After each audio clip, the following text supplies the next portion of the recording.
तू ही सागर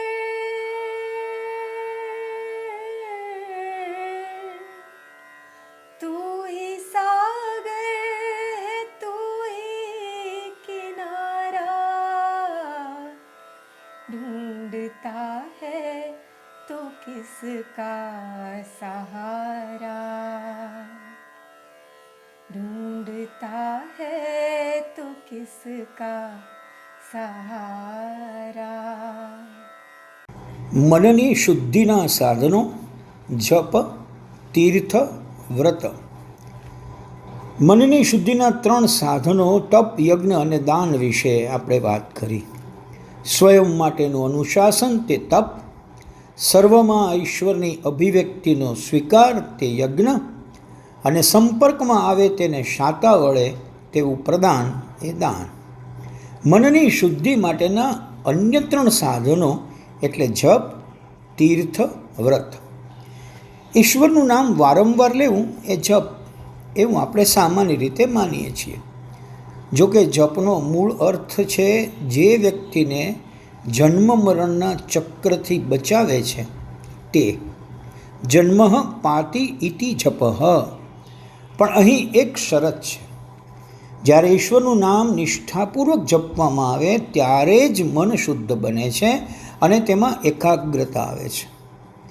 એકાગ્રતા આવે ત્યારે જ મન ઈશ્વરના નામ અને સ્વરૂપમાં ખોવાઈ જાય છે. અંગ્રેજીમાં કહે છે as you think so you become.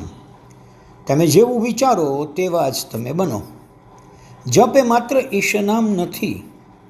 તમારો સંકલ્પ તે તમારો જપ. તમે જે રટ્યા કરો તે તમારો જપ અને તે તમારું ફળ. ડૉક્ટર થવું છે તો એ જ રટ્યા કરો કે મારે ડૉક્ટર થવું છે. રટો છો, જપો છો એટલે પ્રયાસ કરો છો, એટલે તે બનો છો. ડૉક્ટર જપ, ઇજનેર જપ એમ ઉમદા માનવ જપ છે. તરંતી અનેન ઇતિ તીર્થમ. અજ્ઞાન અને ભ્રાંતિના મહાસાગરને પાર કરવામાં જે સહાયતા કરે છે તે તીર્થ કે તીર્થયાત્રા છે. સંત શ્રી તુલસીદાસજી કહે છે મૃદુ મંગલમય સંત સમાજુ જોગ જગત જંગમ તીર્થરાજુ. સૌથી મોટું તીર્થ સાધુ સંતોનું સાનિધ્ય પ્રાપ્ત કરવું તે છે. તીર્થયાત્રા એ પર્યટન નથી, પ્રવાસ નથી, યાત્રા છે. તમે યાત્રિક છો. તમને કશીક શોધ છે શ્રેષ્ઠત્વની, સંતત્વની, સારપની, ગોપનીય જ્ઞાનની, પ્રકૃતિની. આ સૌની પાસે પલાઠી મારીને બેસો. પર્વત પાસે, નદી પાસે, ઝરણા પાસે, જંગલ પાસે, સંત પાસે મૌન રહીને કશુંક પામો તે તીર્થયાત્રા છે. મારી ઈચ્છા શક્તિને સુદૃઢ કરે અને મનને અનુશાસિત કરે તેનું નામ વ્રત. પૂજા પહેલાં કશું ખાઈશ નહીં. સપ્તાહના કોઈ એકવાર ઉપવાસ કરીશ. રોજ આટલા જપ કરીશ. મહિના માટે મીઠાઈ નહીં ખાઉં. આ બધા વ્રત છે ખરા. આવા વ્રતના સંકલ્પથી ઈચ્છા શક્તિ નિયંત્રિત થાય અને મન શિસ્તમાં રહે. આપણે જાણે અજાણે નિયમિત બનીએ છીએ. નક્કી કરેલું થાય જ અને તેમાં કશી બાંધછોડ ન થાય તેના માટે આપણે સજાગ બની જઈએ છીએ. આડકતરી રીતે આપણે સ્વીકારેલું અનુશાસન છે. હા, પણ સ્મરણ રહે કે મનની શુદ્ધિના આ 6 સાધનો તપ, યજ્ઞ, દાન, જપ, તીર્થ, વ્રત એ તો જ સફળ રહે જો તેનો આશય સારી રીતે સમજી તેનો અભ્યાસ કરી નિષ્ઠા અને શ્રદ્ધાથી અમલ કરવામાં આવે. બધા કરે છે માટે હું કરું.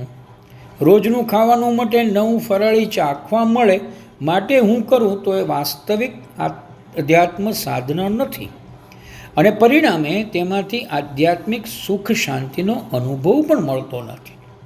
એક ગુરુએ તેના શિષ્યને પૂછ્યું, જે મંત્ર મેં તને આપ્યો છે તેનો પૂરી એકાગ્રતાથી જપ કરજે.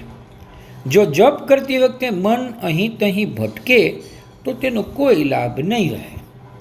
શિષ્ય જપ કરવા બેઠા પણ તેનું મન લાગ્યું ભટકવા. તેને ગુરુના શબ્દો યાદ આવ્યા અને તેણે જપ કરવાનું છોડી દીધું. પછી ગુરુએ પૂછ્યું, કેવાક ચાલે છે જપ? શિષ્ય ભોળાબાવે કે મેં તો જપ છોડી દીધા. કારણ એવું આપ્યું કે જો મન ભટકતું રહે તો જપ કરવાનો કોઈ લાભ નહીં, એવું આપે કહ્યું હતું. ગુરુએ કહ્યું, ભાઈ તારે મનના ભટકવાને છોડવાની જરૂર નથી, જપને છોડવાની જરૂર નથી, મનના ભટકવાને છોડવાની જરૂર છે. આ શિષ્ય મહાશયમાં શ્રદ્ધા અને નિષ્ઠાનો અભાવ હતો, એટલે પકડવાનું છૂટ્યું અને છોડવાનું પકડાયું. અને સંત શ્રી સમર્થ રામદાસ સ્વામીએ શ્રીરામ જય જય રામના 13 કરોડ જપ કર્યા અને સર્વ પ્રાપ્ત કરી ભગવાન સ્વયં તેઓના ગુરુ બન્યા. આ 6 માર્ગો ઉપરાંત એક પ્રબળ ઉપાય છે મનને શુદ્ધ કરવાનો. સ્થૂળ શરીર માટે કર્મ ઉપાય બને છે અને સૂક્ષ્મ મન માટે ઉપાય બને છે વિચાર.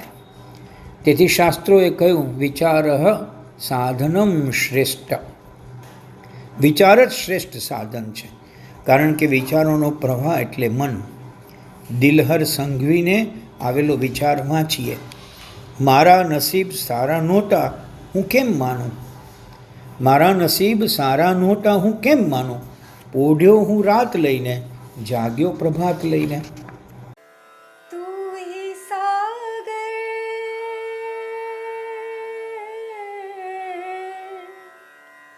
तू ही सागर है तू ही किनारा ढूंढता है तो किसका सहारा ढूंढता है तो किसका सहारा